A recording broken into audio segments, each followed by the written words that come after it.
Hi, this is Clara, but you can call me Mother. Welcome to Studio Yutani YouTube channel. And today with me, I have got the most special, most adorable Connor Colson from Prometheus by Minute. And is it Covenant by Minute? Covenant Minute and Legacy Minute. Yeah, because Alien Covenant and Tron Legacy that's already enough of a title, so I didn't want to overload it. There is so much going on with you. I'm struggling to keep up. How have things been going in the by minute analysis world?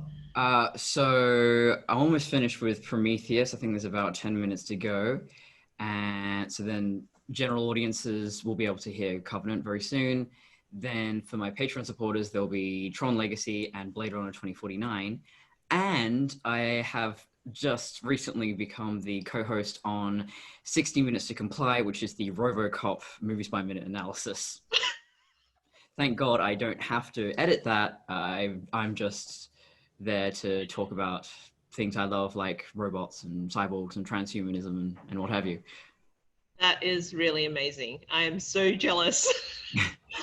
Here's me in my lockdown status as a mask maker and pretty much not making any content whatsoever. Although I'm making official content on the side, on the sly, but I can't talk about it, so that kind of sucks. Yeah, I'm like the content generating wizard. I'm here to assist you in generating your content. Yeah, it's I blame Connor for dragging me into this analysis of Raised by Wolves, but yeah. At the same time, thank you so much, because no worries. If you didn't, it would have just gone right past me. Yeah, I'm like, Cliffy, seems like you want to do some content. Want some help with that? Reminder for Mother, hello. Yeah.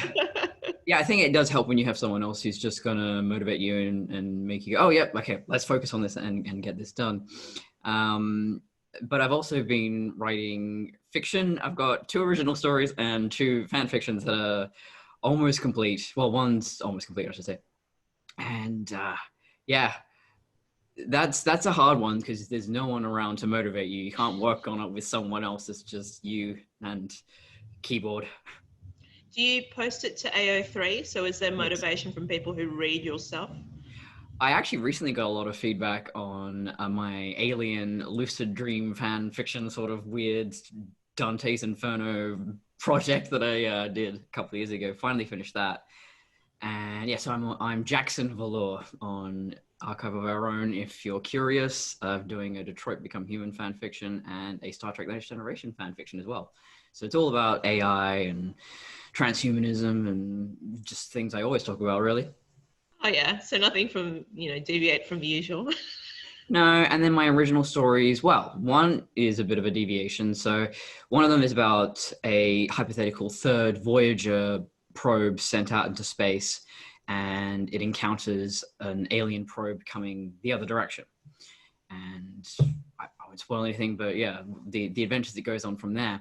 And then the other one is about I've always loved the character. I've always loved symbiotes in general, but I've always loved Venom. And I sort of played around with that idea for a long time. And now I've ended up with a Viking named Alvar who is bonded to an alien symbiote. And it's a fairy tale set in the Byzantine era. And he adopts this girl named Brynja. And then she gets rescued by a prince because he thinks that Alvar is a monster, but it's actually her adoptive father. So yeah, that's a big deviation for me.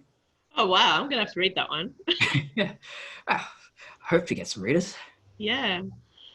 So just to give a quick update to people, because I haven't been posting on Yutani at all. We're in stage 4 lockdown in Melbourne. We're in week 3 of our 6-week mandatory lockdown. There are police checkpoints everywhere. Mandatory mask wearing is been enforced. Damn. We're only allowed out 1 hour of the day, and only one person out of any family or group of people living together are allowed out to go shopping once a week. So it's been pretty full on. Oh my God. So just mostly you have to order groceries online, or? Yeah, or just one of us goes grocery shopping. So my husband's been doing that since I've been sewing masks 14 hours a day. So my life hasn't really gone much into the realm of Alien at all since Alien Day, which is kind of weird for me because like I spent months and months trying to put together and edit that 14-hour Yeah. production, and then finally to go from that to nothing I is think that weird. makes sense though, that you do put so much effort into this one thing, and part of it is probably just I need to recover, and then there's a lockdown on top of that, so it makes sense. Yeah, yeah. But you know, like it's been really great. The Alien RPG got won a gold award for best role playing game at the Ennies. It's been won an award at the UK Games Expo. It's been nominated for an award at Dragon Con, which is going to be digital this year. So a lot of changes because of COVID. And also Scott Sigler's Alien Phalanx has also been nominated for Best Tie-In Novel, which I also consulted on. So that is great. It's really good that all of this stuff is coming through. And us as Alien fans, I guess. About that, well, I guess it's because of technology that even though 2020 has been insane so far, I'm looking at my own Instagram or I'm looking at other people's pages. So I was still able to generate content and do things because a lot of the stuff we do doesn't actually involve going anywhere or doing anything. So yeah, Yeah, it's all online. Yeah. The only difference is I won't be doing my yearly trip to Perth, so I won't be able to come and see you, Connor. That's a shame. Which is a pity. But it's all right. We hang out heaps online anyway, so I think so, it's yeah. fine. But we're here today to review Raised by Wolves, specifically the teaser trailer and the new trailer. And I guess, yeah, like I had completely avoided any spoilers. Like I had read about it, the scripts being written, and Ridley Scott having production credit for it. And also it obviously being heavily influenced by Ridley Scott. You can see a lot of similarities between the prequels and Alien in some of the trailer. Yeah. But I guess we'll talk about that after we see it with everyone else. All right. So I just realized I did not look at who did the cinematography. pretty much everyone he's worked with on Covenant and other films, he's gotten the same crew to work on Raised by Wolves. They filmed some of it in Adelaide. Never film anything here. Series cinematography is Ross Emery and Eric Messerschmidt. Ant Meng, Fantastic, Fantastic, I should say, Gone Girl, Sicario. So, I mean, they're not nobody. Yeah. So, yeah, well, first we are going to watch Raised by Wolves, the official trailer. And then we'll have a talk about it, and then we'll watch the next trailer, and then we'll have a talk about it. I call it a teaser just so we can differentiate the two. Yeah. So, Raised by Wolves official trailer, released August 6th, 2020.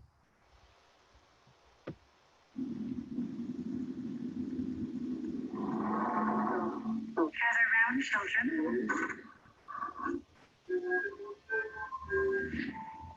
The Earth was destroyed by a great war. I was programmed to protect you. So much like Walter there. Does anyone know the story of the three little pigs?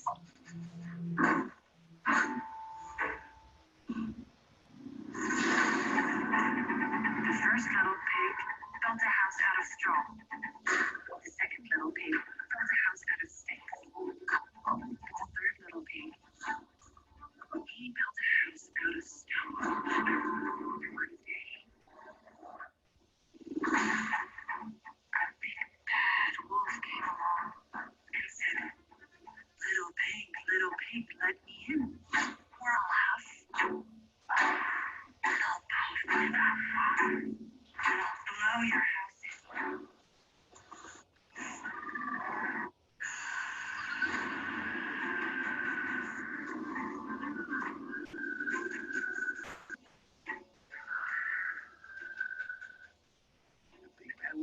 talking about?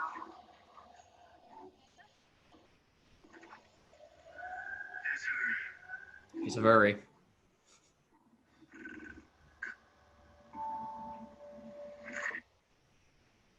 Wow. When I first watched it, I just sort of went, it doesn't look that great. Oh well. But when I watched it in half speed and took notes, so I went, oh, there's a lot in here. So I don't know where. Well, I guess we should have our conclusions at the end. But as I stand right now, I don't know how I feel about this show. So I mean, obviously we're going to be watching it, but yeah, I don't know where. With Westworld, when I saw the trailer, I immediately went, oh yes, sold. Oh yeah, this is amazing. Because I think the difference there though is that Westworld was an established property. I had seen the original, and so to see where they took it, I just went, oh, I get it. I absolutely know what they're trying to do. Yes, I'm on board. Whereas this is complete mystery. I don't know. I feel like they have like they have a very like TV movie aesthetic. That was the thing that put me off. And watching it again now, I cannot tell you what it is exactly. That gives it that cheap TV movie vibe. What is that? I think it's like the CG of the android becoming very like digitized, and then even like the plastic igloo that they had, it just all shouts very cheap to me. Like all of this was done on a budget. Yeah, whereas Alien Covenant was done on a budget, probably not as small of a budget as a TV series or limited series, but yeah, to me, Alien Covenant hides those themes very well. It never feels like it's limited until you really, stand back and go, oh yeah, I guess they would have cut corners here and there. And, yeah. And as Aussies, I don't know whether it's a thing, but like, is there a difference between HBO and HBO Max? Because HBO Max feels like direct-to-video sort of quality, whereas HBO, we're talking like Game of Thrones and World of War. It's not World of Warcraft, Westworld and stuff like that. It feels like a different league. They should have called season 3 Westworld of Warcraft. But no, I think you're right. I think HBO Max might be one of the subsidiary channels. So over here in Australia, to access HBO, that's through Foxtel, and that's all HBO. They don't make a distinction between particular HBO products. Yeah, it's going to be harder for us to review it since we'll be reviewing it a lot later than the people in the States. Yeah. But we'll do it anyway, because I think having an Aussie point of view and a point of view from us would be different. Too many Americans on the internet. No offense, Americans, we love you, but also we do not. So with your minute-by-minute breakdown of that, what were your ideas for your first observations for the clip? So we do actually see a lot of symbolism, and I think that's something that is quite inherent in a lot of Ridley's work. And when I first watched it, I think the first one that stood out to me was the spirals in the grass. So there's short shrubbery. It's very dry. It's a very desert-like planet, but there is some very dried out husks of plants of some description. I don't know if it doesn't look like it's a farm or anything. I don't know. What are these kids eating? They're solar powered.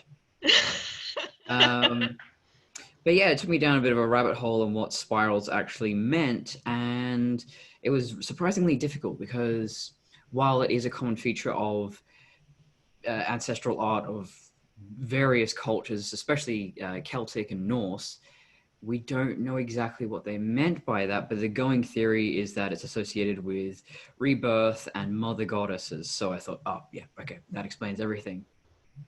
It should be noted that it isn't a Triskelion or Triskelion, as some people say, because it's like Twi'lek. I don't know. But Triskelion is how I say it, and that could also be relevant, even though in that shot there's actually 4 spirals at least. But the Triskelion represents, creation, preservation, destruction, heaven and purgatory and hell, and it's a trinity of some description. But the other one was, of course, the egg-shaped huts that they live in. So, well, I don't have to do a deep dive on that. The egg shape, it's pretty clear what that means. There's all these little details that stood out to me. So Mother, very original name, because there's Mother in Alien. There's I Am Mother, which I think is kind of the same plot, and now we've got Mother in Raised by Wolves. So why not Mum? Why not? I know. What else could? What's the name that's not like, or maybe in another language? What's it? Otaza in Japanese? I think so. No, Otosa is dad. Sorry, derailing. Anyway, Okaza. There we go. Got it in the end. So I think it's kind of telling you everything you need to know. I've never seen a teaser that really tells you the plot, but you see that the Earth is being destroyed, and well, we'll see that in more detail in the next trailer, so I'll leave that. Then the ship comes to this other planet, and they're raising these children. And Mother's eyes change color for some reason. We see her being assembled, and that I actually mentioned that while we were watching it just then. It looks exactly like Walter, almost. That sort of 3D printed, clear kind of look. The thing that really put me off was the latex costumes. I think the costumes of the kids are fine, but the androids look like crap. Oh my god, they look awful. There's a reason why we costume designers don't really like to use a lot of latex or spandex or any of those sorts of fabrics, and it's because they tend to look cheap. They look costumey. So except in Tron, where I think that they were used very effectively. Yeah, and I think why that works, I mean, they do kind of, if you saw someone wearing a original Tron costume out of context, you just go, what? But because it's so heightened, it's against these black backgrounds, they've got all the circuitry on them, it becomes kind of flattened, it becomes two-dimensional. It's almost like vector art, but in real life. But if you look at Trinity and the Matrix, there's a lot of techniques they use there, using corsetry and just a lot of techniques just to make it not look so flat. And then 7 of 9 in Star Trek's probably the best example. Again, just, padding everything out and top stitching everything in and piping and corsetry, and even then there's texture, right? But with this one, it's like complete absence of texture. Kind of looks like they just slipped a rubber glove onto her. My god, it really looks so cheap, and especially around the sleeve. I was like, ugh. Doesn't fit well. Michael Kaplan in Star Trek Beyond, he did make wetsuits for characters who were in water. If you've seen Star Trek Beyond, they are actually swimming, so they need wetsuits. Why are these characters, these androids, wearing these wetsuits, even though they physically can't feel discomfort themselves? You're probably picking up kids, you're handling them, they're like, oh, I'm all sticky and this feels awful. Picks up a lot of dirt and dust. It creates a lot of friction and restriction. It doesn't make sense even for a creature that doesn't feel discomfort or heat. So, okay, the fabric's wrong, but also it's just one flat thing. So in Star Trek Beyond, these costumes had paneling, there was color blocking, you're creating shape, you're heightening it. There's no element of heightening the android costumes here. I think the only effectiveness it brings is that it still divides the androids from the humans and still makes them otherworldly. Yeah. Which I feel like there is enough visual language for that with the haircut and the mannerisms. But, I guess this was the decision of Ridley Scott to say, this is the future.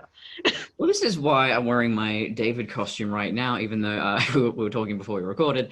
It's a little tight now because I was very sick at the time when I made it, but I should be able to let it out, hopefully. But David's costumes really work because they're so structured. You know, it's the high collar. You feel restrained. You're pulling yourself up, especially, you know, his hair and everything. The way he's styled says android without having to go overt. Same thing with Data.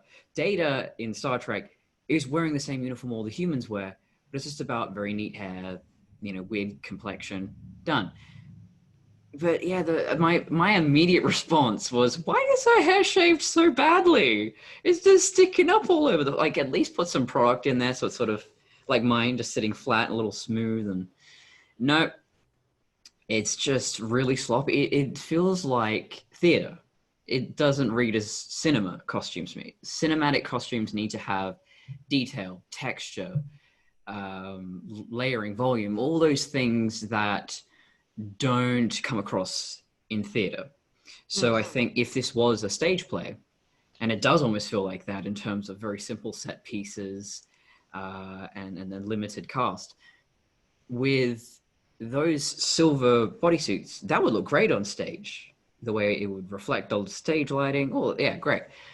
Not for film. And I guess as a costume designer, that's the first thing I just zoned in on, just like, what are you doing? You're not instilling confidence in me at all.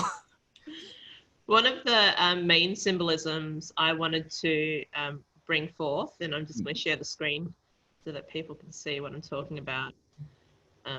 At this moment, I've paused, is that this part, again, you know, Ridley Scott with his symbolism, the Last Supper, Jesus at the table, having all of humanity, mainly, you know, the children being, you know, the acolytes to the android. Yeah, and in that painting, they're all on the one side, which is very unnatural. They're all sitting on one side of the table. And here, all the humans are on one side of the table. Yeah, so like they're sitting on the opposite ends to each other. Another thing I want to... Looks very Alien Covenant there. It does. This star symbolism. So obviously here, they've you're showing like the two tribes, because they've got the people who are raised on the planet and the people who are coming as the colonists. Yeah, so, and that's what I know. Again, the costumes, I'll come back to the costumes actually.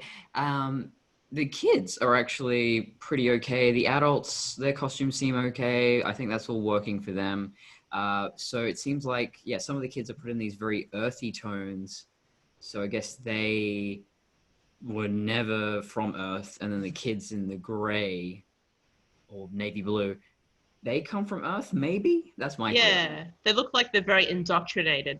They've got that sort of look.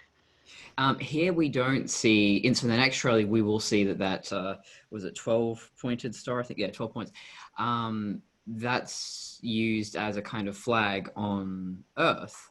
But we don't have that context now. So when I was watching this trailer without having seen the next one, I was like, oh, what does that mean? You know? And as you said, the destruction of Earth, we see that Earth has been destroyed. They go into more detail in the next trailer. Yeah. About why it is destroyed and what had happened. And obviously, like, you know, this is, I feel like, an overused sci-fi trope. Sorry, I got a action figure that just fell off the shelf. You can hear that? Oh my God, what figure was it? Was it Ozymandias? Oh God, no, that's a statue, and that would have made a huge crash for the porcelain shattering. No, it was, oh God, what are they called? Well, the robots from Valerian. I love them. Yes. Little neck. I've ordered some, it was standing out with blue tack. I've now ordered some proper NECA stands, so it should be good. Yeah, everyone keeps on talking about these like stands that have the little waist holders so that the figurines don't fall over. The NECA ones are actually just plugs in their feet. If you notice, the NECA figures actually do have little holes. Yeah. I don't use those because the joints get loose and then they fall over anyway for me. I know. Oh, I should have mentioned that. Yeah, so it's Kate Corvin who did the costume designs. She's done a lot of stuff, but this is her first genre thing. So I'm wondering if that was the case where, you know, having gone to Whopper, Before I went to opera, I assumed everyone would be kind of on the same page as me. Very much a cosplayer, very much into genre. Mhm. But no, a lot of these girls, and it was mostly girls, it was just two guys, the rest were girls. And yeah, they were more into dressing people on a show like, God, I'm trying to think of it like a Pretty Little Liars, maybe, or one of those Oh, very, set in the real world sort of things. yeah, like Miss Fisher's Murder Mysteries. Yeah, so that period was also the other one. So either modern, contemporary, high fashion, that's what they were into, or period stuff. And so I think the problem, so she's done mostly modern stuff as I could tell. But yeah, if you don't have a background in a particular genre, it is easy for you to kind of be swayed by the director who might actually not know better than you, but they're just more persuasive. Yeah. So I've got it frozen on a screen where we can see it looks like two moons Should be, yeah. and the vision of the planet. So I don't know whether that's the planet down below or it takes place on one of the moons. We'll find out. It's kind of reminds me of Alien, LV-426 hovering around a gas giant. So who knows whether we're going to see that sort of similar symbolism there. And then obviously there's just heaps of that sort of first encounter sort of vibe coming from the androids. And of course here with the mother lying down on the operating bed. Don't know what's happening with her. I Being brought wonder online. if, there's not really much purpose in showing the creation of an android. We do see that with the Meet Walter and Meet David trailers. So there's that function. But here, I think what it might imply is that someone's maybe modifying her or repairing her. I don't think this is her creation. Yeah, like I guess we won't know until we watch the series, but like having the black dark soulless eyes, very similar to I guess Joy from Blade Runner 2049. Did she have all black eyes? The large version did. Oh, yes, of course. Yeah, the holographic. Yeah, not sure what that's about because later on she just has normal blue eyes.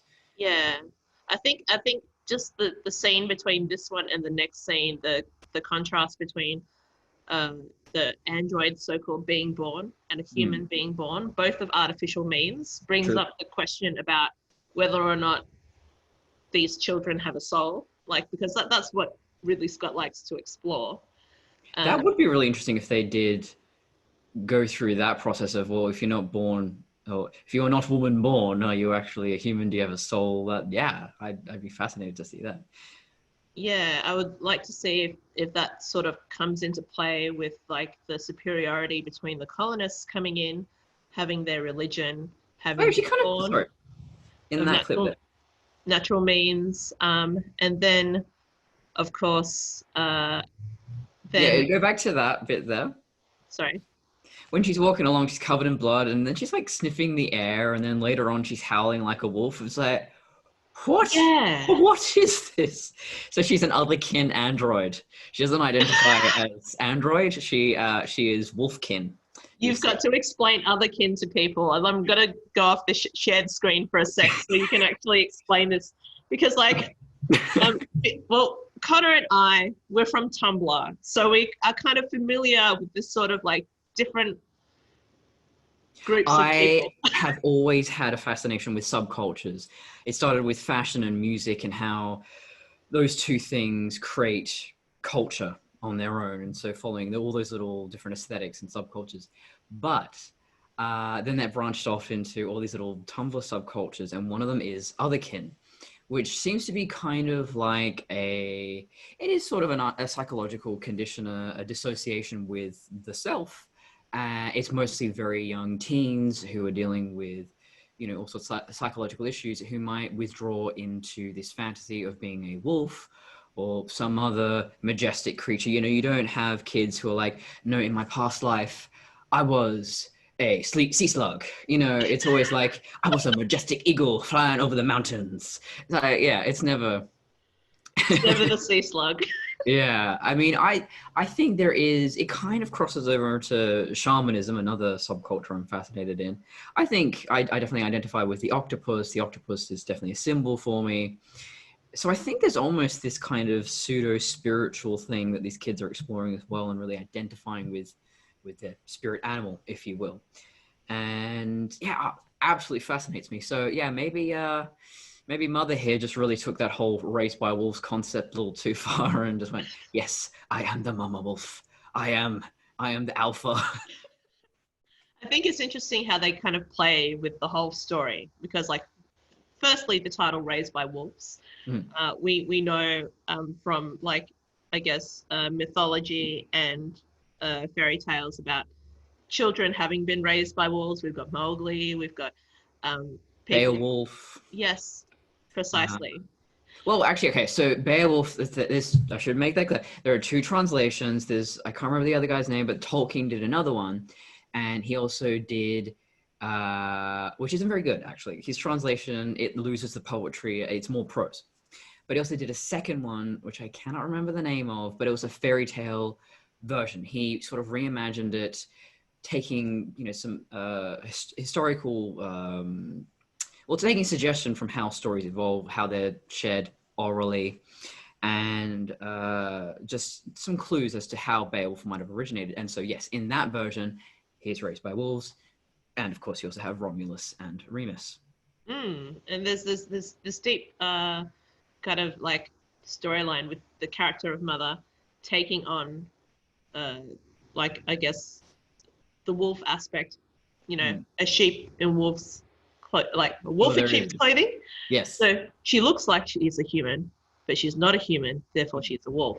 But then when they introduce the character of the colonists coming to the planet, they're framed as the wolf. So we've got this like obvious, like, well, she's acting like a wolf and he's been told that he's the wolf.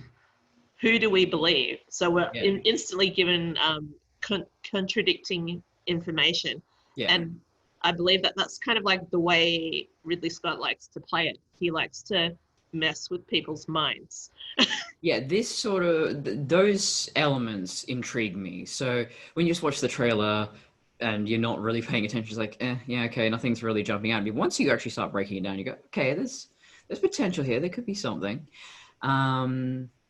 And yeah, the idea of an android acting in that animalistic fashion is quite interesting. So we've seen a lot of performances of androids over the years, and maybe the T-1000 sort of, with the head turns and stuff, he can very much be a little bit like, he did say he was using a cheetah, I think, as an example, just this very fast, very swift, very, laser focused. Also, he was looking at eagles, I think, or hawks.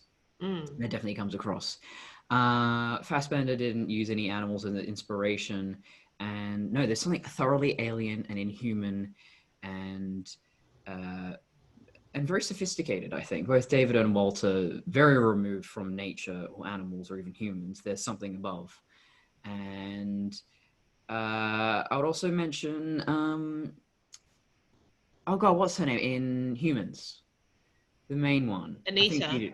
Yes, Anita. She does a really good job, especially when she's in like full-on robot mode. She does that really well. The robots in Detroit Become Human are just human. They're just there's nothing there. I really like the definition between like acting out and following orders for Dolores in Westworld.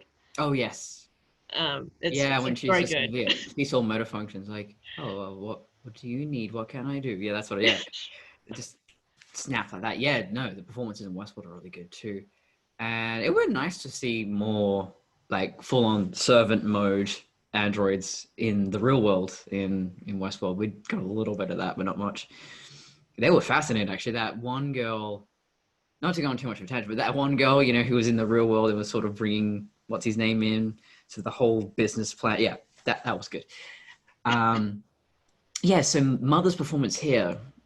Mm, I mean, yeah, I can't say much yet, but I'm sort of on the fence where I go, okay, the animal stuff, sort of, that could be interesting. It's a little bit cliche in other parts. I mean, it's a trailer, you know, they put all the cheesiest dialogue, they put all the, you know, Yeah. most dramatic stuff in there, so it can be quite cheesy. I feel like they're trying to play the perception of Mother being animalistic as a strength, as Yeah. despite the fact that she is a wolf, she isn't human, she is better for the children than the people who are coming. Hmm. So, yeah. Anyway, I'll go back to sharing the screen because I want to go I through. think this is basically the plot of I Am Mother, because androids probably destroyed the Earth, and now Mother is raising this girl. I think she's called Daughter. That's her only name. Yeah, And Daughter doesn't know what the outside world is like. She doesn't really know about history, or at least the most important bits of history. Then this woman from Earth, from, well, the old Earth, who remembers yeah. everything, she shows up and starts causing trouble and conflict between mother and daughter. So it's literally the same plot. And guess who did that plot first? An Australian. Exactly. And I think they did it really well. So this TV series trying to do something along the same lines I think is a bit risky. And it's But a tough act to obviously, follow. it's a story that Ridley Scott won't let go of. So let's let him have it. I wish that we were getting an Alien prequel, or third Alien prequel, as a TV series Uh, instead. I yeah, think that would be much better. But that's part of the problem, I think, when I watch this and just go, but is it Alien? Like, where's Walter? Where's David? we'll be waiting a very long time for that to happen. What if though, in the finale of season 1, just out of nowhere, Walter's wandering around like, oh, thank God, people have finally showed up. You know, it turns out it was LV. Oh no, but that doesn't get a name. It's just Planet 4. Planet 4. Planet 4, yeah. I've been doing Prometheus too long. I just got LV's come I out. will eat my shoe if that happens. That'd be great. All right, so I'm up to this part here, 32 seconds into the 1 minute 45 trailer. And we we've see got- skeletons of some beasties. Yeah, so obviously there's other animals that have been on this planet. It makes me wonder whether the humans or the robots have then kind of brought with them what they did to Earth, which was utterly dominate everything and kill everything off, which I think is wrong. This one little girl, by the way, is the most cyberpunk looking of everybody. She's selling it. She got the fringe, she's got the straight hair, she's got the futuristic outfit. Yeah, she's selling it. No one else is, but she is. Yeah, I really like it. It reminds me of my childhood. Every Asian has had this haircut. Yeah, everyone had a fringe apparently. Or if you're a boy, you have the bowl cut. If it's the 90s, I mean.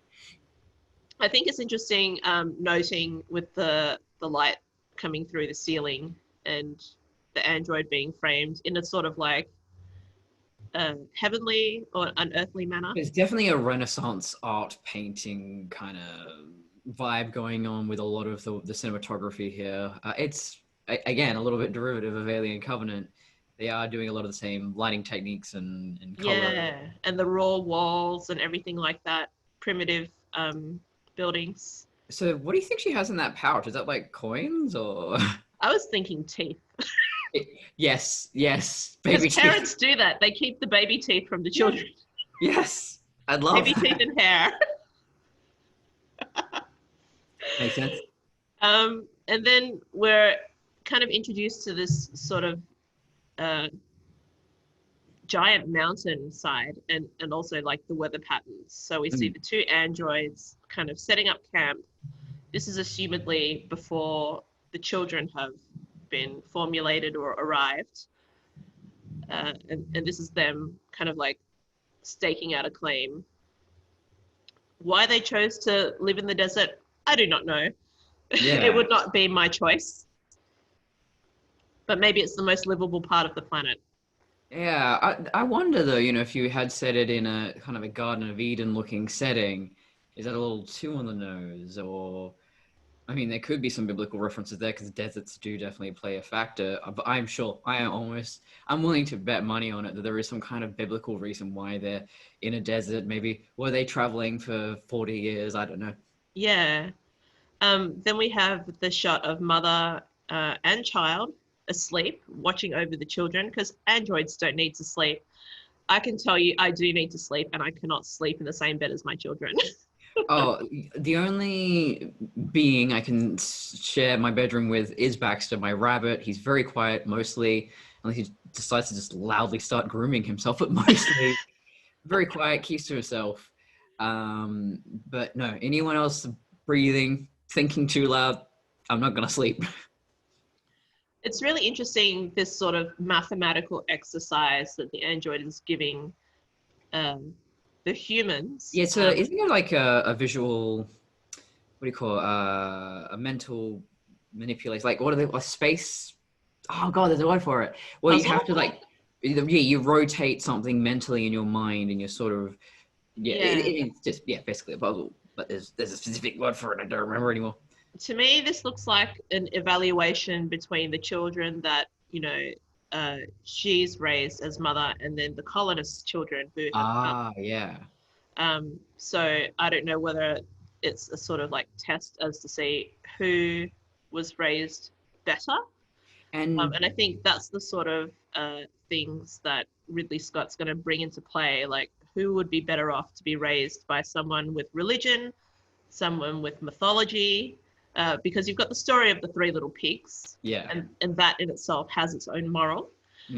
And then you've got the mythology and religion aspect of, are people who are raised with religion and their stories, are they any better than people who are not?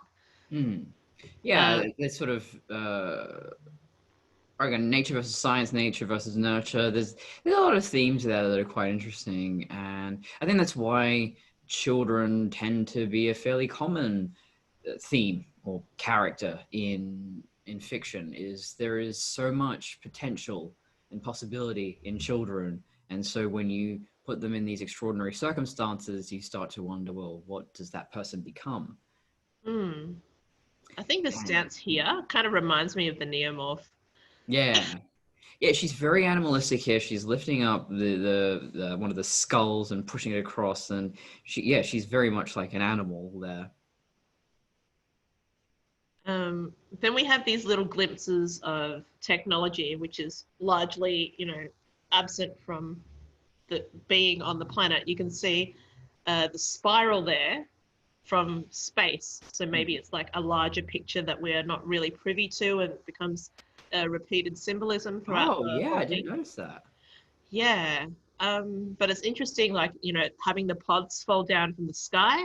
That was something that was used in the promotion for one of the Alien comics, which never ended up coming out, which was the soldiers, I think, being deployed to the planet in Rising Threat. But they also used that to deploy the facehuggers. So it's... Well, and also deploying the mutagen in Alien Covenant. That's where my brain went first. Yeah. It's like one single jar being deployed here. Oh, I had another thought. Oh, God. I hate it. It was right there. Let's go. Now we're introduced to the so-called wolf. Oh, sorry. Before, the person all in white that we saw just a few seconds back. So there's someone on the roof that isn't either mother or father. They're not quite wearing the quilted costume of the invaders. Oh, there it is. A little bit forward. There. Looks like a woman, and yeah, that costume doesn't quite look like I think, yeah, they're not exactly. I'm not sure whether they're the people who are the colonists. I'm going to call them the colonists, because the ones that are not native to the planet are coming after the initial androids. Like, they're talking about the story of the Three Little Pigs. There are people who build their house out of like stone, and people who build their house out of sticks. And these people are obviously building their house out of sticks. Right. So it's making me wonder whether they're like different factions. Also positioning them as the androids and the kids as technologically inferior, even though technically speaking, they're probably on equal ground. But just they're portraying themselves as, oh, we're so innocent, we're very humble, we're very connected to the earth. So yeah, there is that going on. Yeah. And I wonder, if they hadn't stolen kids who already had families, if they had just made all the jelly babies, would there be any conflict here? Would humans really want to intervene? That would have been interesting to explore. Or I guess they could still do that as we have it now. There's the synthetic children and there's the organic children, the homegrown ones, and to see how the humans might respond to both of those kids. Do they have more empathy for those who, well, are literally their own flesh and blood, the ones who were taken from their parents, or can they extend that kind of empathy to the children who have androids as parents? Yeah. Interesting again is with like the sort of tool making that we see here, kind of the like early development of man, and the having the use of tools. All I saw in this scene was that friggin' just that wrinkling around the waist, and I was horrified. I just couldn't stop looking at it. It's just so bad. I see the spear and baskets, so it's kind of reminding me of Jesus for some reason. It is very strange seeing androids in this kind of primitive setting and having to use these very basic tools. We're used to seeing androids in a certain environment. I mean, it's the same thing with David and Walter and Alien Covenant. You're seeing androids way outside their normal setting of artificiality. Yeah. We obviously see the continuation of her scrutinizing the arrival of these interlopers. And look, they're all dressed in white. All white. Can't say much about the haircut. Yeah, very quilted. Travis Fimmell's got a majestic mullet. We got a bowl cut here. So clearly, like everyone in lockdown, they've resorted to having to cut their own hair, and the results have been unpredictable at best. This like sacrifice and cleansing by fire, and the symbolism of her falling, like Jesus on the cross. It's very pretty evil. It's blatant. It's weird that she feels pain. Like he punches her in the throat. She's like, oh, instead of just, yes. Yeah. What did you expect that to do? Well, she also, over here they're showing a child shed a tear. And then later on, we also see her shed a tear while cradling a child. I think that was in the next trailer. That set looks awful, that dome thing. I have lots of things to say about like the costume choice with the armor. Anyway, I'll bring it up later when it comes up. But like the cave painting, this is like giving me Prometheus vibes. Yep, same. So we can see this whole planet is apparently full of spirals. I think that's the suggestion there. Yeah. Seeing, the spirals. There's a big circular disc, and then trailing off from that, I think is definitely a planet with some humanoid figures in there. So this is obviously the spaceship with the two androids, and then in the back we have these tiny little circles. These are actually the embryos. Right. Because I was thinking, well, why does it look like they're leaving the planet? Does that mean that someone else was here before? Is this going to be like a Battlestar Galactica type ending? I don't know. Maybe they've left Earth, and that's what Earth looks like afterwards. Oh, yeah. Who knows? They just leave. Maybe everywhere these androids go, it's just swirly debris. That's all they do. Yeah, they're just doing donuts in the sky. They're like doing, crop circles. So that's what aliens are doing this whole time, just donuts. It explains it all. Yeah. Then we're introduced to these weird leggy things climbing outside the dome. Yeah, I called them the meth golems. Meth golems. Meth golem, yeah. He's like a spooky skeleton man with a tail, and he's like crawling along like a frog, and he's all like, yeah. We're kind of introduced to this, and we have this like certain amount of fear introduced there, but then I'm glad that this is not just a completely deserted planet. We so rarely get aliens these days. I feel like so much of the time you've got characters who are just stranded on a planet, but it's totally uninhabited. Like, no, I want more aliens. Yeah. And then we're given this image of Mother, Yeah. presumably in some sort of like artificial armor. But just In that the poster is hilarious because it's just like, check out my tits! it really looks like obviously the symbolism of Jesus on the cross, but you know, in a more angry Metropolis. sort of way. Yeah, and it's very Metropolis. You got this very Art Deco sort of appearance. Yeah. So I guess this is her armored look. So I don't know how that would work. Like, so her skin and her hair and all that, is that just like holographic? Like in Detroit Become Human? So is this what she really looks like underneath? Don't know. Yeah, it's just very strange. I mean, I like the design. I think maybe she should have just looked like that through the whole movie series. That would be great. And it doesn't look like that it's that difficult, really. It's just, one smooth thing, a little bit of doobly doos on the head. Yeah, Although we do see that shot in this trailer. Okay. Yeah. yeah, it's So very they're brief, androids. but you can see the androids over here and there, and that's how they fly, perhaps. That's very spooky, just them sort of standing over watching this destruction. And it is probably a case of just like in I Am Mother, where, well, humans were destructive and they would already ruin themselves. They were corrupt. So we need to start over again and give humans a very specific education so that they can be more empathetic and so on and so forth. But I think that kind of flies in the face of what we actually do know about psychology and stuff, and just the changes of progress in general, that we have seen a huge uptick in empathy and selflessness. I think generally millennials are understood to be more understanding and accepting of others than in previous generations. Hate words that we were using just 10 years ago. There's probably recordings of me using certain words about certain minorities, and everyone said it. It was just gamer language. It was normal. And nowadays, no, we don't do that. And talking to children about the age of your children, my neighbor, she's about the same age as them, and it's talking about that boys had to play with boys' toys and they had to dress a certain way and all that. And she's like, why? Like, she just could not understand that at all.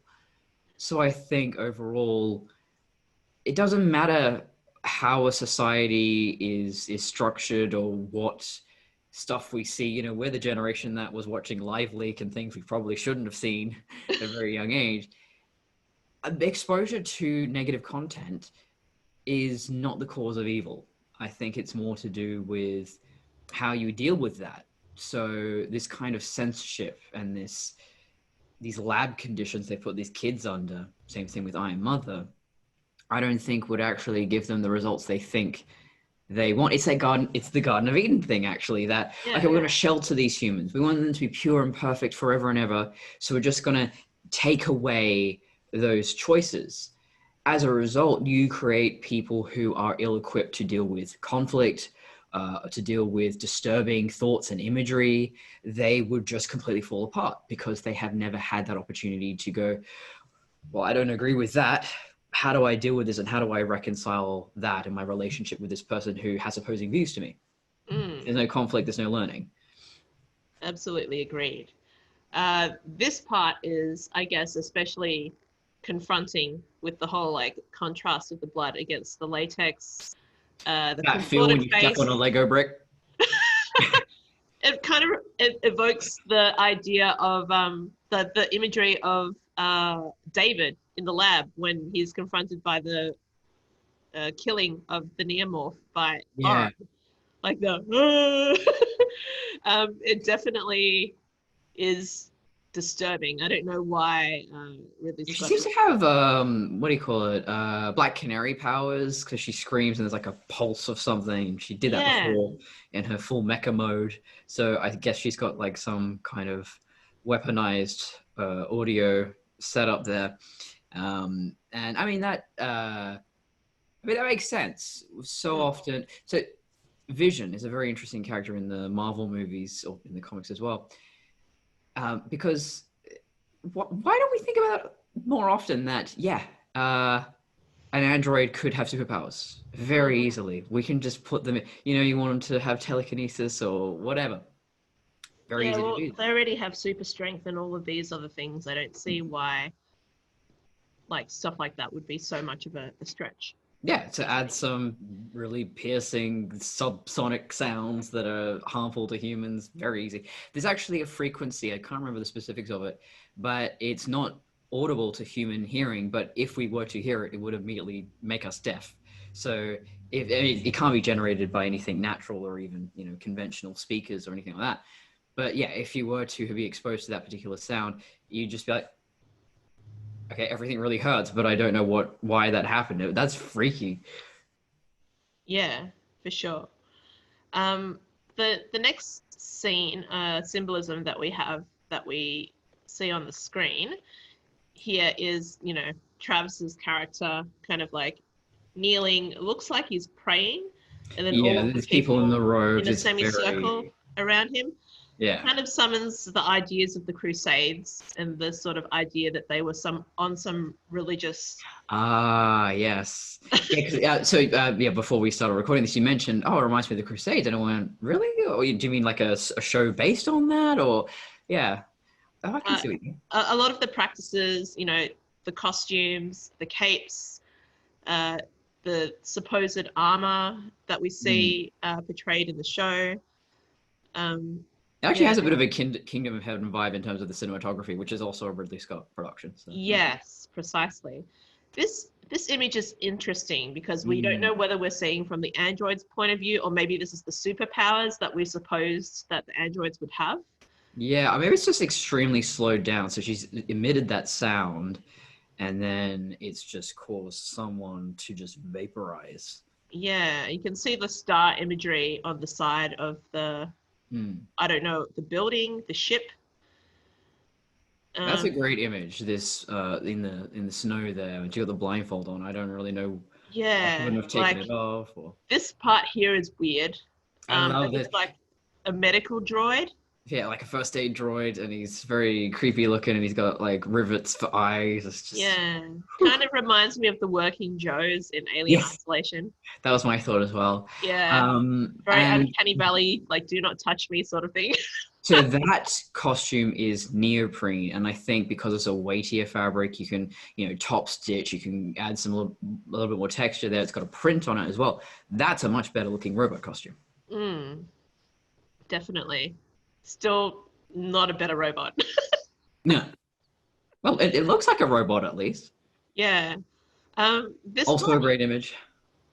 This must be people going up to the colony ship, I'm assuming. The sort of contrast in the symbology using the red, which is like the way that the Crusaders used to use their symbolism with the cross on white, kind of to like say, we are bringing God's religions, God's sacrifice and blood to the battlefield. And this is what we believe. And I feel like this is the sort of thing that they're kind of conjuring up with that sort of symbolism and bringing that with the costumes and the colonists going to the planet. Yeah, well, there is this sort of, colonization feel to it, or colonialism feel of these outsiders invading. I mean, no one's really native to that planet, but just there's very much a sense of these humans are coming through and just taking everything in their path. It's it's is this a kiss? Yeah, so he's about to Travis is about to cut mother's head off probably with a sword, and then he just leaned down and he's right up in her face, but it's like, is that a kiss? Or maybe it's that kiss of death thing again that Ridley Scott loves to do. Doing a bit of a David there. Yeah, and as seen in Blade Runner as well. Over here, you can see the monster being suspended, and you can see several androids that have been, brutalized and taken to pieces. Kind of bits and pieces just hanging everywhere. You can see a head in the corner there. This is all the creatures in one room. It's great. I love it. Yeah. It kind of reminds me of the mannequin room that you'd see at the back of the store. So what was the kiss of death in Blade Runner? I can't remember that. It's Roy Batty kissing his creator, Terrell. Oh, and gouging his eyes out. And so then he becomes the blind god. Yeah. so to speak. I find, because I've been writing a lot of science fiction lately, if it's got androids involved, I've got to try really hard to either not have the ending be just Blade Runner or RoboCop. It's either going to go in one of those two directions, and I've got to try really hard to kind of push it away from that. It is hard. It's a trope Yeah. which everyone falls into, but I think it's a very valid and interesting way of Yeah, addressing. they make so much sense. They're very natural resolutions to their stories. And I almost feel like I don't think we're going to have a RoboCop ending here, but we might have a Blade Runner ending to Raised by Wolves. Um, in this symbolism here, we see the I guess the house burning. You got the triangle symbolism and the tabernacle on the inside. Hmm. Obviously, this is where the humans were, and the big bad wolf was Mother. Because this is Travis having a look at his place burning down. So it makes me think, about the story of the three little pigs and the big bad wolf. Yeah. He foolishly built his house out of sticks. So Is this it his might. place, or is this because they came from the ship? He didn't build a house here, did he? Well, we did see people in white building this Oh, house earlier on in the clip. sure. Okay. So I'm thinking that that was their house. Oh, yeah, I didn't notice that. So I guess the androids and the kids are living in just the egg-shaped buildings. Yeah, the stone house. Right. So yeah, I'm not sure whether this sort of like visual languages and story is going to be carried across throughout the whole theme, but this is what I've gathered from the few minutes that we've been given it. He's got a neck pouch too. Yeah. It's And the very. star is actually, just got to double check. I think it was the Macedonian star. Why can I not get out of, there we go. Here is what looks like a battle droid while you're looking that up. Same sort of structure as the medical droid. This one except has armor and teeth. Kind of reminds me of the T-1000 because one eye is kind of like brought back to the metallic structure of the android. Yeah. So it is the Macedonian star. It's a 15-point star, and that was their flag. So, yeah, I think they're evoking that. I don't know much about Macedonian history specifically. Yeah, I don't know what they're invoking with that specifically, but it is one of the earliest depictions of a star as a symbol rather than, as a thing in the sky, and as a literal representation, I should say. Yeah. And then as well as seeing, again, more of the destruction of Earth. This looks like really cheap sort of backlot filming. They've just shipped in a whole bunch of junk and they've just blown the shit out of it. Yep. But then to be confronted by a mother covered in blood, is she going on a murderous rampage of these colonists in their ship? Because it looks a lot like it. Oh yeah, I guess it would be the ship. I mean, it could be a flashback to Earth before that stage, but Yeah. either way, really. And then, of course, we're then faced with Mother howling, supposedly, in the backdrop of like what looks like Wadi Rum, which is where they filmed the beginning of Prometheus. Yeah. So that is the preview of Raised by Wolves, I guess, for this particular trailer. And then it brings us to the next trailer. Now, I didn't expect to speak for so long about that particular trailer. I think the second one is not too different, so this is probably going to be a bit shorter this time. Yeah. So I will put it onto share screen, and then we can watch this together.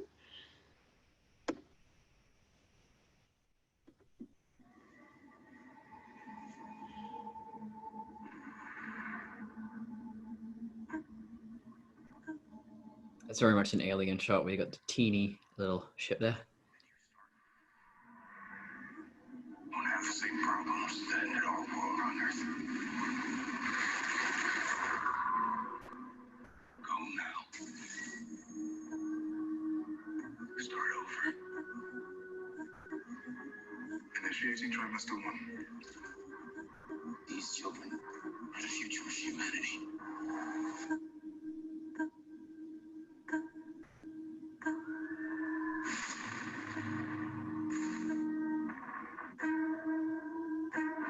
You will raise these children to be atheists. It was belief in the unreal that destroyed the earth.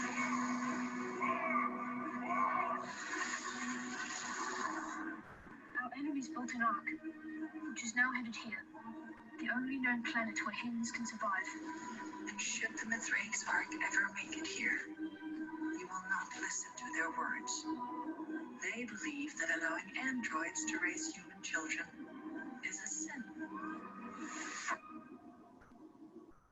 We must rescue our stolen children. Do not tell them what I am. I want to talk to you. About the android for a sec. She's not an Yes, ant. she is.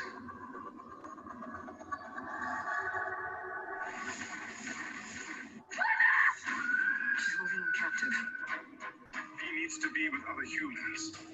I thought we were in sync, Father. We've increasingly taken to impulses. How many people did you kill on Earth, Mother? You are all my children. I'm only here to protect you.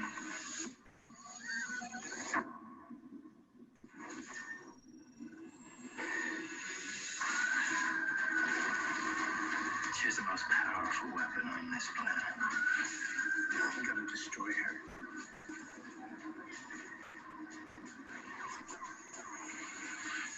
What do you want? I want my children to be safe.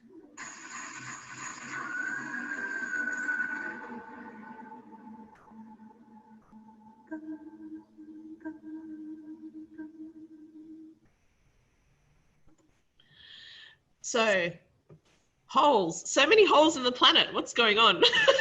Yeah, I'm wondering if that's where those creatures live. They're subterranean, and then they come out from there, and maybe it's like an ant nest, you know, just lots of endless tunnels down there. So that trailer makes it a lot more clear, you know, that there was this arc that came across, and they're all destined for the same planet, but the androids got there first somehow. And it looks like maybe it's only that one boy who is mother's actual biological child. Yeah, it looks like that she did give birth, in a sense. Yeah, that's the weird concept. I mean, I guess, yeah, you could just build an android that could make babies. Yeah. Ugh, So it's they did very talk alien. about the first trimester in the first clip that we watched. Mm. So yeah, that's very interesting. Another thing that they make really clear here is that she had gone and killed a lot of people on Earth. Yes, and they she is a make weapon. that, yeah. That is an interesting thing, like something that was purpose built to kill humanity, then deemed appropriate to raise humanity. Yeah, well, that's like Mother in I Am Mother, where she's actually clearly a military robot. You can tell that by looking how sort of boxy and hard and mechanical she is. And then now it's not really a spoiler. At the end of the film, you do see others like her, other models that are identical, and they're military robots. So yeah, I guess they're playing with that idea too, is perhaps when conflict's over, what does an android do? You know, what is their primary motivation and function? I don't think, well, there's a possibility that once a mission is fulfilled, that an android would just stand there on standby mode waiting, wouldn't really take initiative. But it depends on how intelligent this creature is, because if it is intelligent enough, then it can govern itself to a degree. And in that sense, it might go, okay, well, I'm supposed to lead humanity to a better future. Now that I've ended conflict, how do we take those next steps? It's that conversation that we had pretty much nearly on the first podcast we recorded together about the stamp robot And Yeah, what stamp collecting. Yes, I actually listened to that the other day. My God, that was years ago. I was going by a different name. What a time. yeah, and it still applies here, I guess. So Mm, if mother was supposed to be a weapon, whose weapon was it, and how did she end up co-opting an idea from a human that yeah. these children should be raised as atheists because Well, it could religion be that is the guy. root of evil. Yeah, because we saw that guy modifying her at the beginning of or midway through the last trailer. So maybe he was sort of tampering with her a bit there and giving her this Yeah. new purpose. He refers to him as father as well. So it seems like both androids, they are both androids. Mm, It also brings to mind, like, what could David have instructed Shaw to do to him to bring him back online, but mm, then not knowingly played with his parameters and allowed him his free will and she yeah. not know it. Oh So yeah, maybe Sean putting back together wrong. Oh no. Never thought of that till now. yeah. Yeah, if she had actually overridden everything that was actually supposed to protect her, and Yeah. never Oh, that'd be cool. It's almost as if they should have had a movie between Prometheus and Alien Covenant. I would have loved to see that. Are we back to that again? I will never not be back to that. I want that book. I feel very ripped off when Alan Dean Foster didn't end up writing it, but then when we ended up having Alien Covenant Origins, Hmm. I was kind of glad that he never did write a book about Shaw and David because That was pretty mediocre. There was bits and pieces, but yeah, maybe it that's gonna be seems my very next. Blade Runner to me. Yeah, With the maybe that's my absence of next alien. fan fiction project. I mean, Between Gods and Beasts is basically me uncovering what would have happened between those films, and well, Shaw is in it, and well, you know what ends up happening to her. But I don't really go into that too much. But the reason why I sort of inserted myself into that story, Dante style, sounds like Gangnam style, Dante style, was hey, virtual baby. Now I'm going for it. But fuck's sake, the reason why I put myself in that story was, yeah, David would be alone that whole time. So how do you have conflict? How do you have drama happening? So I think that's the perfect way to have this kind of self-insert fan fiction. if there was any reason to do it, that's the reason to do it. Yeah, sure. I can't even remember what we were talking about before that because I just went. Well, let's revisit frame by frame that trailer. So starting with the atheism thing. Yeah, right. yeah. It's such a typical Android solution to the problems. Like, well, this is illogical. These things don't actually exist in the real world. That is, therefore, humans are not acting rationally, and that is why they do what they do. But as I mentioned before, getting into shamanism and really researching the spirit, the psychological significance or importance of spirituality. Because I was reading a book on neuroscience, and they mentioned how children by default are believers. They will bestow sentience on things without prompting. And that's because it's sort of linked to our intelligence. It's almost we aren't calculators. That's what androids and artificial intelligence develops from. They are glorified calculators. They are calculating data in a very raw and straightforward way. Humans are not like that. Humans are storytellers. If you think about from the moment you wake up to the moment you go to sleep, you're engaging in stories. You're thinking about memories. You are watching television. You're reading books. You're having conversations with friends. It's all story. That's how we learn.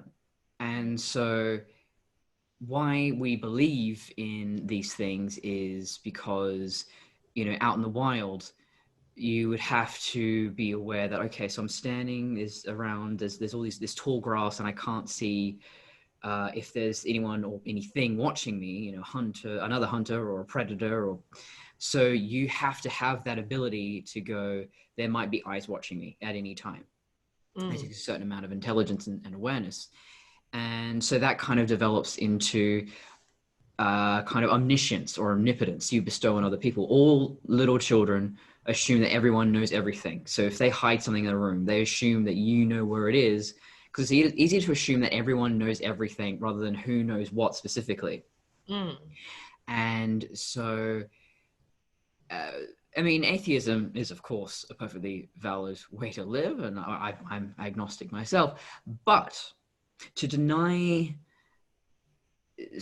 I guess, imagination, spirituality, that sort of engaging in non-ordinary reality, as they call it in shamanistic tradition, I think that would actually have some tremendously negative effects on human beings. That we need hope, we need belief. You know, I deal with a chronic illness, and you can't reason your way through that. That is definitely a thing we just have to, you know, for me, it was Buddhism and gratitude, and yeah, sort of giving myself over to this less logical, more spiritual way of thinking. And I think these kids, well, so I don't know if how many kids she gave birth to specifically, but all these kids probably going to be a bit screwed up because they have never dealt with conflict or difficulties. They don't have a spiritual grounding. It doesn't have to be religious, but they have no spiritual grounding in any sort of way to sort of emotionally and psychologically comfort them. That's Yeah. something an android can't understand. Human beings need psychological comfort, whether that comes from, you know, your favorite book or movie, religion, meditation, whatever that is. I don't think these androids would be nourishing their minds in that way. Mm. Over here, it looks like she's been put in some sort of stasis pod by a human being. Yeah,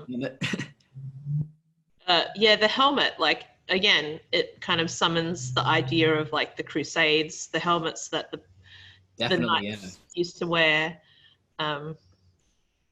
Definitely given me that sort of like idea. We also see like a sort of hint to like the sort of technology that they're privy to. So it looks like they have faster than light travel and then slowing as they hit the atmosphere of the planet. And then of course we've like got images of Wadi Rum, and these are the same shots that we see in Prometheus in the landing of the Helides on the planet as well. Even this exact shot has been in Prometheus. Yeah, I'm getting like Alien, Covenant, Prometheus, The Martian vibes. So I mean, it's definitely Ridley Scott's influence in there. Yeah. I mean, just put the Prometheus theme over this, put some blue filter, you're done. Yeah. And then specifically in this part here. That reminds me of I think it was the Force Awakens trailer or something like that. Yeah, we specifically will bring our problems that we had on Earth to here. Another sort of like line which Ridley Scott brings up in discussions of space in the future, and saying that, you know, it's all well and good that we want to explore space, but if we bring our shit to space, we're going to have the same problems. Yeah. He kind of made that sort of a bit of a discussion in The Last Supper for Alien Covenant, which is the viral film for that. Yeah. Had his son shoot that that short. That story is very much still on his mind, and obviously he's brought it to Raised by Wolves as well.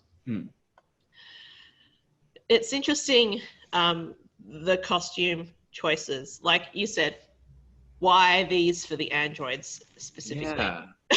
Because I think costume is a language and it should be communicating things. And to me, I'm not getting a clear story from this costume. It's not making sense. I mean, I can pretty much tell what a designer intends, even by, you know, preview posters and stuff. There's a language, there's a style particular to a film, and this just, yeah, I think all the other characters are fine. It's just the androids that what is this? What are you trying to say?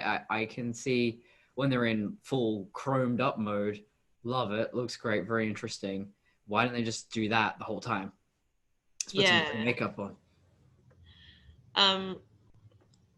also having the androids cry and obviously show emotion. That's another thing that Ridley Scott loves to do. He's done it in Blade Runner. He's done it in the Alien films, specifically Alien Covenant. David just cries all the time. Oh yeah, and Prometheus as well. He's very dramatic. While watching Lawrence of Arabia. Now, I think this is an indication that perhaps they're kind of like replicants, that they're sort of bordering that line between organic and synthetic. I mean, they're clearly very sophisticated androids, so yeah, maybe they are starting to walk that line. I think they even bring out the name of their enemy, and I couldn't clearly. No, I couldn't either. So the children, I noticed they're all kind of dressed like the androids. At least in that scene, they're wearing the grey jumps, like bodysuits, and one girl even had a beanie that looked a little bit like the helmet. Interesting. So this person who's telling this story is Campion. Mm. Oh, do you notice the lights? They've got all holes in them too. Yeah.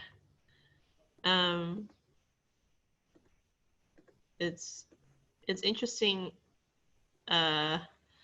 So Campion is the enemy, and Mithrake's arc. Mithrake's arc. Huh. I think I had that in my notes. Yeah, and I think I looked it up, and it's not anything. Yeah, so they don't believe in androids being allowed to raise humans. So I don't know whether it's a race for this planet to get here. So the leader is Marcus. Interesting name. Yeah. Just a lot of the naming conventions for all this, I feel like it's still, I don't know. I feel like Mithrake is again like playing on the sort of like religion mythology angle. Yeah. It's a bit, on the nose to me, but maybe because it's people data aren't versus law. reigning, It's myth versus science. Yes. people aren't reigning in Ridley Scott, so he gets to be on the nose as much as he wants now. I don't know. I hope this is unhinged Ridley Scott. That's my favorite Ridley Scott. From what I can see of this trailer, it's actually quite tame. It could be crazier, but yeah, maybe it will. The show will get Eerie music. Getting distracted. My rabbit's running through the curtain. Sorry. Oh, it's okay. Yeah, all of these sorts of things that are happening. It looks like that the armor's very abducting the children. Yeah. And that's where the tension would be. If she just got a bunch of random kids that didn't mean anything to them, there's no conflict. But yeah, the armor's very Elysium, just the all white. Yeah.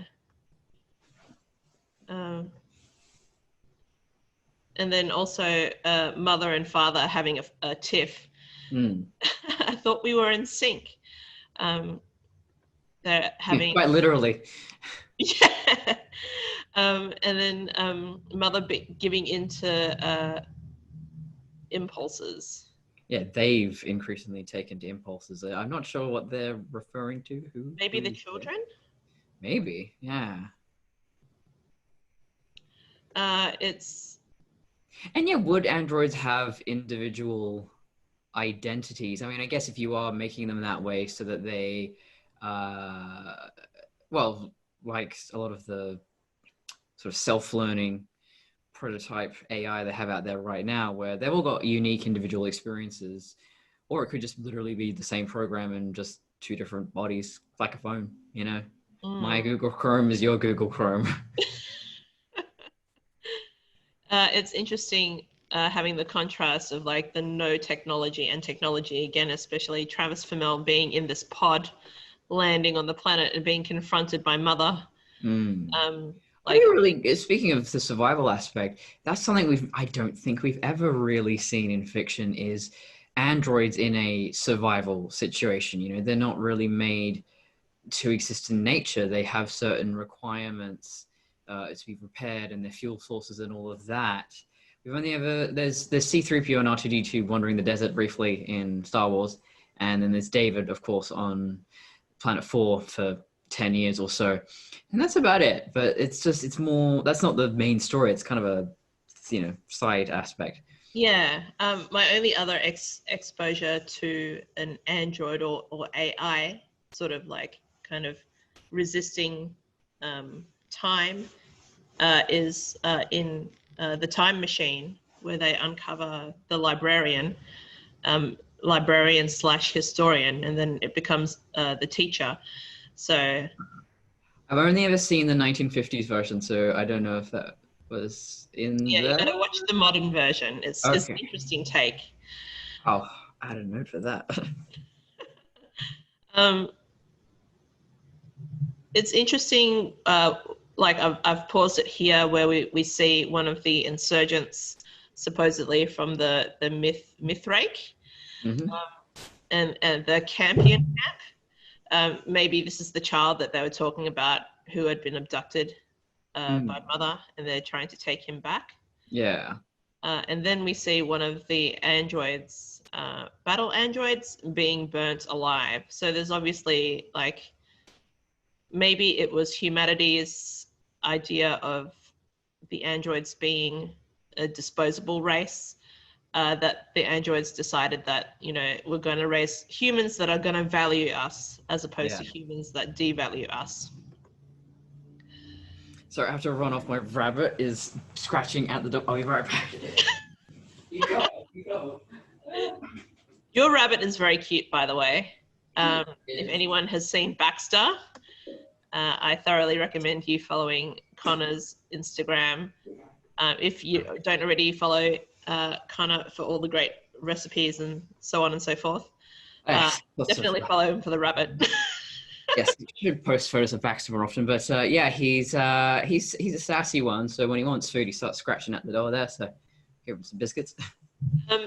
Here we see the ship having been destroyed, presumably Mother floating over there, and then also some sort of like other weird explosion and a wave of, I think, is humans, plus a battle on the ship with Mother attacking people. Again, from the previous clip, which is like just exploding humans into bursts of blood. So it's a very interesting take. They've kind of taken this whole protector android, also destroyer of worlds, Yes, thing to very, very front and center sort of thing for Raised by Wolves. So yeah. what are your initial feelings about this going forth? Well, I hate robots with feelings, and that's the whole focus on a plot that I tend to disconnect with that. But this one seems to be more of a paperclip maximizer scenario, where I think the main motivation for mother and father is to, perfect humanity and do their job basically, but to this extreme degree. So I'm much more interested in that, and so there is potential in this plot. The production design is very cheap. There's some good shots here and there. I think there's good concepts. So I'm trepidatious, but I'm looking forward to seeing how it turns out. Yeah. I still can't get over how cheap it looks, but was not expecting that. This is Ridley Scott's one of his first forays into TV. I think so, yeah. Apart from, the advertising that he's done in the past, he's been more of a film buff. I'd be curious to know, say something comparable like Altered Carbon or Lost in Space, these Netflix science fiction TV shows. What's the budget difference? Because I think Lost in Space looks pretty good. Altered Carbon's kind of cheap. Where does Raised by Wolves fit in there in terms of budget? I don't think Netflix releases that information, so.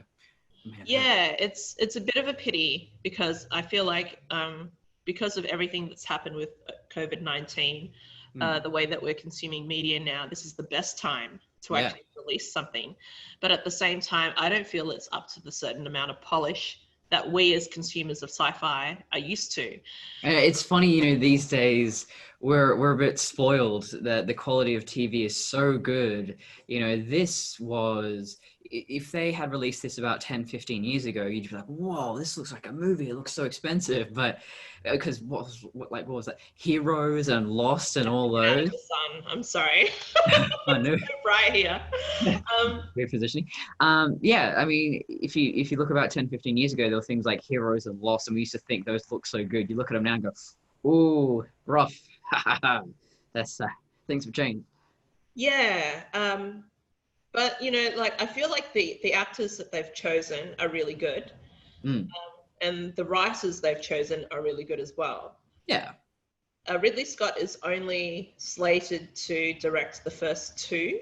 Yeah, and but then he's the showrunner, isn't he? Yeah, and it's going to be kind of taken over by other directors. I don't know whether he'll be co-directing or be second director. I'm not sure. I feel like, and like, I'm not even sure if this is true, but I think Luke Scott stands to direct a few of them. Yeah, he is. Yeah. I feel like this may be a passing of the torch. He's done a lot of stuff with his son in the past in regards to trailers for Alien Covenant, and with other projects in, like, even in Blade Runner, where he was producer, when he was originally going to be director. Did Luke Scott do any of those? I think he did one of the promotional. Remember they did those 3 or 4 tie-in short films. I think he did the one with Wallander, maybe. With Wallace. Yeah, Neander Wallace. Yeah. Yeah. Yeah. Could not remember his name. That's been a while. And I'm about to do. It's a combination of Neander and Wallace. So well. Yeah, I think Wallander is a show. I think actually Tom Hiddleston was in that show. Anyway, had a stroke. So I'm okay. It's okay. You're a bit glitchy. I understand. Defective Android, yes. Haven't been serviced in 10 years. I'm really looking forward to this series. Either way. Yeah, I'm very curious about it. Yeah, I feel like these are a lot of influences coming from, like, Dante Alighieri with, like, the Divine Comedy. Divine Comedy and the travel through Inferno, the symbolism that's present in the TV show, the talks of the symbolisms of the Crusades and the never-ending war that always seems to revolve around religion or a place that is supposedly chosen. And this being basically the Ridley Scott mood board. You got, like, the Crusades over here. You got some, you know, biblical stuff over here. I'm really surprised that there's no wheat field. That's the only thing that is missing. He loves him some wheat. Yeah, I am fascinated that he's fascinated by AI. You know, this guy he's in his 90s, and he's very intrigued by all this, you know, cutting edge technology, and he has a lot to say about it. And I think while there is a lot of cliche there, I think really does have something to say about AI that is really pushing the conversation along instead of just going over the same stuff which everyone else seems to do. Detroit Become Human, I'm looking at you.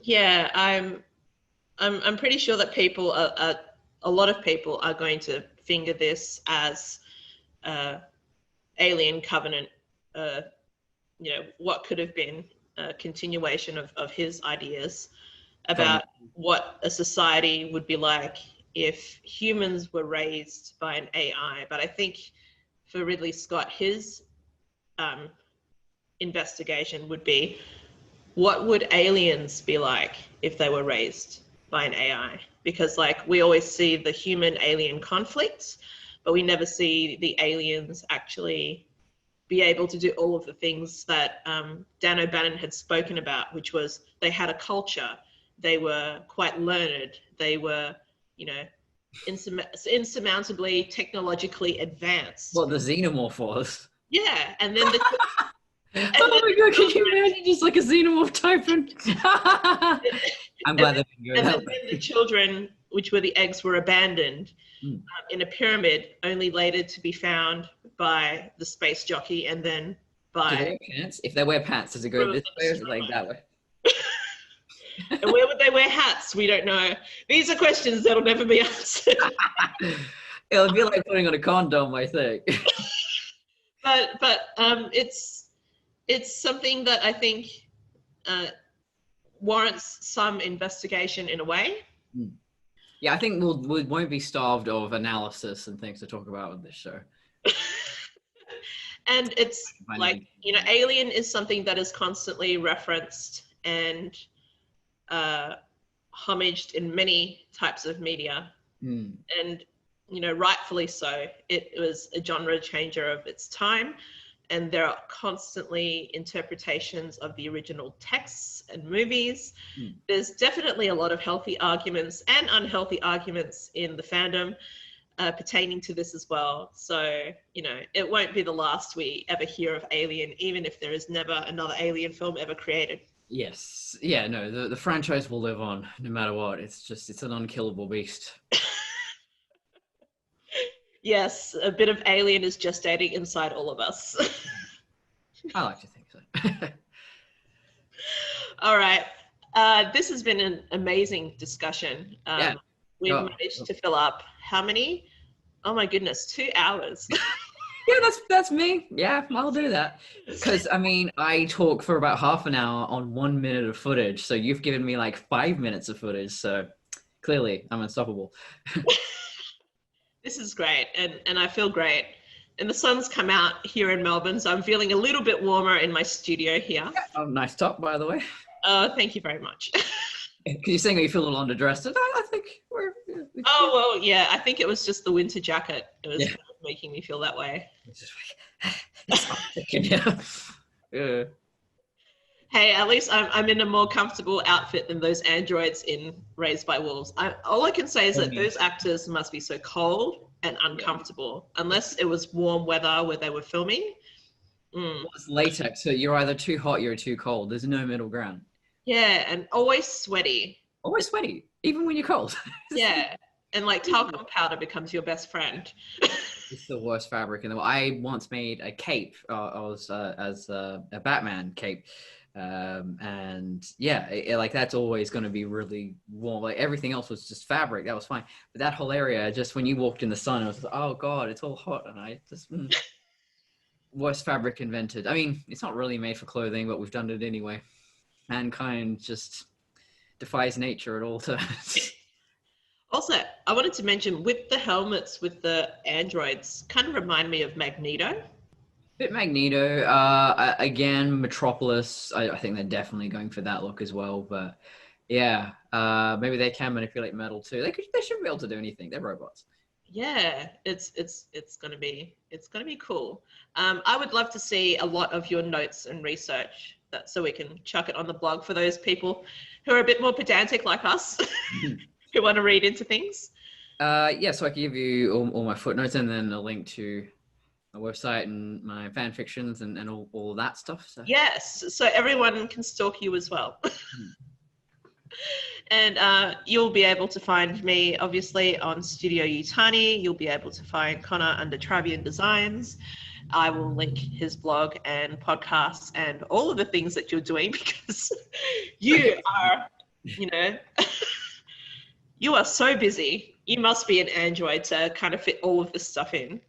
I know, like I'm sick, but yet somehow, I think if you just do about an hour of everything a day, you can actually get a fair amount done. So it's like, oh, I'll do an hour of Japanese lessons or an hour of writing or an hour of drawing. And even though you don't feel like you're making a lot of progress, the days to add up and you are actually doing something. So it's nice that other people think I'm being productive. Oh, okay. I feel tired just listening to that list. I'm exhausted. Yeah, I mean, I've got sewing projects going on as well. I'm gonna on Etsy. I was thinking of I made some gloves. If you go on my Instagram, I've made a few gloves, and people like the glovelet type things. So I'm gonna start selling those on Etsy. So, ooh, I might have to buy some. Nice, yeah. They're so easy to make, so figured why not. Yeah. Oh, and people should totally buy masks of me because I'm Yes. just making. Masks and gloves, man. Those are the themes for 2020. That's the We got trend. this pandemic sorted Yes. in regards to fashion. Yeah. Thank you everyone for listening to us go on and on about Raised by Wolves. We're looking forward to doing coverage. I'm not going to say exclusive coverage because we're going to be a bit late on that sort of note, being in Australia, but we will do our best. Yeah, I don't know how the distribution is going to work, but we're in the future. We should get advances on this sort of thing. exactly. God. What is this waiting shit that we have to do? Oh well. Thank you for joining us, and tune in next time for when we do our analysis of possibly the first episode of Raised by Wolves. We will do a bit by bit breakdown. I don't know whether we'll do minute by minute, but we'll see what you're up for. Yeah. Oh man. Like a year on one episode. It'll be intense. We don't even know how long the episodes are going to go for. Do you know how long episodes go on HBO Max? Yeah, no, I couldn't find any information on that so far. So could be 45 minutes, could be an hour, could be 45 minutes. Yeah. Pilots are usually a double show, so maybe an hour and a half. But you know me, I'm gonna have a lot of notes, whatever it is. That's true. That's true. If you guys have spotted something that we didn't see and you'd like to speak about it, feel free to drop a comment in YouTube or contact us at the blog. We would be happy to have discussions with you one-on-one as well. You can see us on Twitter, Tumblr, Instagram. Just reach out. Okay. Thanks for tuning in. This is Mother signing off. This is Colson signing off. Which is weird to say on someone else's show.